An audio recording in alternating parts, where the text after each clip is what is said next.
Hi everyone. Today in this session I am going to explain about input tax credits. मैं input tax credit के बारे में आज इस टॉपिक में बताऊंगा क्या होता है इनपुट टैक्स क्रेडिट। चलिए शुरू करता हूँ। First of all, input tax credit means reducing the tax paid on inputs from taxes to be paid on output. Input tax credit का मतलब होता है टैक्स को रिड्यूस करना, जो भी टैक्स पे करते हैं उस टैक्स को कम करना। On inputs from the taxes to be paid on output means अगर मैं कोई भी टैक्सेस है जो आउटपुट पे कर दिया हूँ तो मुझे इनपुट पे भी अगर टैक्स पे करना होता है तो उस केस में मुझे वहाँ पे जो इनपुट एंड आउटपुट के बीच में जो दोनों टैक्सेस पे करने होते हैं उनके बीच का जो डिफरेंस होती है वो डिफरेंस ही मेरी इनपुट टैक्स क्रेडिट कहलाती है। So when any supply of services or goods is supplied to a taxable person, the GST charge is known as input tax. So जब भी हम कोई सर्विसेज या गुड्स किसी टैक्सेबल पर्सन को सप्लाई करते हैं तो उस केस में जीएसटी चार्ज की जाती है और उस जीएसटी जो चार्ज की जाती है उसको इनपुट टैक्स बोला जाता है। So next, the concept is not entirely new as it already existed under the pre-GST indirect taxes regime like service tax, VAT, excise duty. ये बोल रहा है कि ये जो आपका इनपुट टैक्स क्रेडिट ये अभी नया नहीं है इस पूरे सिलेबस में जीएसटी में, क्योंकि ये पहले से ही एग्जिस्ट में था, यानी पहले से ही हमारे टैक्स सिलेबस में था। यानी जब जीएसटी आने के पहले जो टैक्सेस हुआ करती थी जैसे service tax, VAT, excise duty, तो उन सब में भी इनपुट टैक्स क्रेडिट कॉन्सेप्ट था। ये चीज़ बोला गया है। Its scope has been widened under GST, लेकिन इसका स्कोप है जो जीएसटी के अंदर बड़ा कर दिया गया है, बढ़ा दिया गया है। So in the earlier it was not possible to claim input tax credit for central tax, sales tax, entry tax, luxury tax and other taxes. ये बोल रहा है कि it is not possible to claim, ये मतलब जो इसके earlier जो टैक्सेस हुआ करती थी जैसे service tax, VAT and excise duty हुआ करती थी उसमें ये पॉसिबल नहीं था कि हम इनपुट टैक्स क्रेडिट क्लेम कर सकें। इस वजह से in addition manufacturer and service provider could not claim the central excise duty.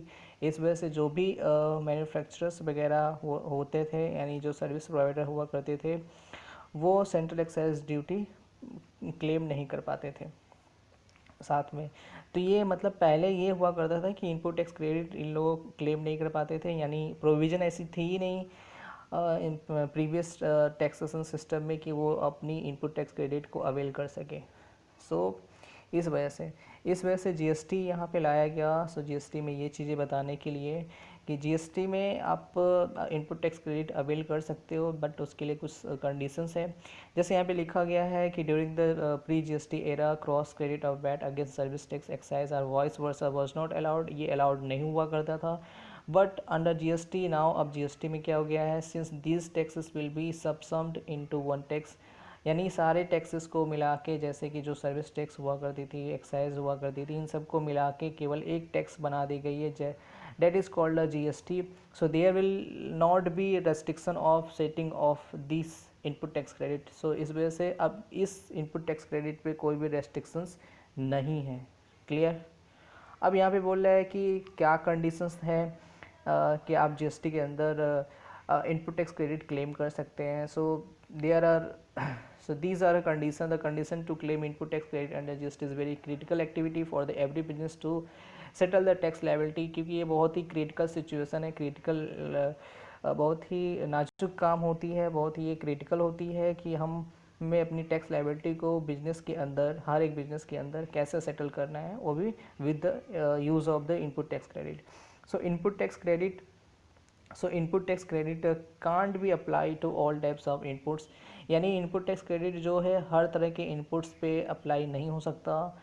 Etch state और country can have different rules and regulation, हर एक स्टेट और हर एक कंट्री के पास खुद की अपनी अलग अलग रूल्स एंड रेगुलेशंस होती है। Input tax credit is also viable to a dealer who has purchase a good to resale. Input tax credit जो है वो also viable to a dealer, मतलब ये डीलर के लिए भी इनपुट टैक्स क्रेडिट लग सकता है, मतलब वो अवेल कर सकता है अगर वो उसका काम है वो गुड्स को परचेस करना और रीसेल करना। Okay.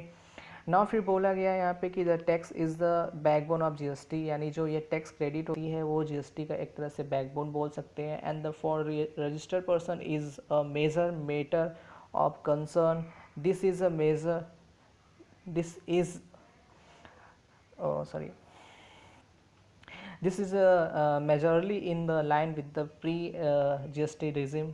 These rules are quite restrained and particular in their approach.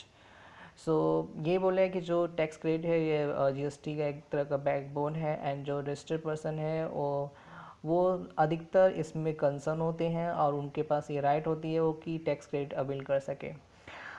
So this is majorly in line, यानी जो जीएसटी रेजिम आने के पहले ये सारे चीज़ें बहुत मतलब मेजर थी, बहुत ही कम थी। And so these rules are quite strict and particular in their approach. So इस वजह से ये रूल जो है बहुत ही स्ट्रिक्ट है एंड एक स्पेशल है इस अप्रोच के लिए। सो जैसे हम बोल सकते हैं कि फॉर इंस्टेंस, जैसे एग्जाम्पल की बात करता हूँ, that you are a manufacturer. Suppose मान लीजिए आप एक मैन्युफैक्चरर हो and the tax to be paid on the final product in rupees 450 and the Indian rupees, that is Indian rupees, the purchase tax paid is Indian rupees 300. The the input credit you claim in Indian rupees 300 and the final taxes you will pay is Indian rupees 150. That means यानी कि आपने क्या किया, आपने कोई final product है उस पर आपने 450 रुपये का टैक्स पे कर दिया है, लेकिन जिस समय आपने गुड्स परचेज़ करके और अपनी सामान को बनाया था उस समय गुड्स परचेज़ किए थे उस समय आपने टैक्स 300 पे किया है। तो आपने कितने टैक्स पे कर दिए हैं अल्टीमेट गवर्नमेंट को? आपने 300 रुपये का टैक्स पे कर दिया है, 450 रुपये का आपने टैक्स पे कर दिया है और 300 रुपये का आपने इनपुट टैक्स क्रेडिट पे किया है। तो आपको यहाँ पे टैक्स क्रेडिट मिल जाएगी जो कि आपको 150 रुपीज़ ही आपको फाइनली पे करनी पड़ेगी, यानी आउटपुट वाले केस में आपको केवल 150 रुपीज़ ही टैक्स पे करनी पड़ेगी, क्योंकि आपने 300 रुपीज़ इनपुट पे आपने पे कर दिया है और आपकी लाइबिलिटी बन रही थी यहाँ पे आउटपुट पे कि 450 रुपये पे करना है, बट आपने ऑलरेडी इनपुट पे 300 रुपये पे कर दिया है। इस वजह से फाइनली आपको 150 रुपीज़ ही पे करनी पड़ेगी एज अ फाइनल टैक्सेस। सो ये चीज़ एक बेसिक कॉन्सेप्ट है कि what is a input tax credit. I hope आपको ये वीडियो समझ में आया होगा, क्लियर हो गई होगी आपको इनपुट टैक्स क्रेडिट क्या होती है। So thanks for watching, please like, subscribe and comment.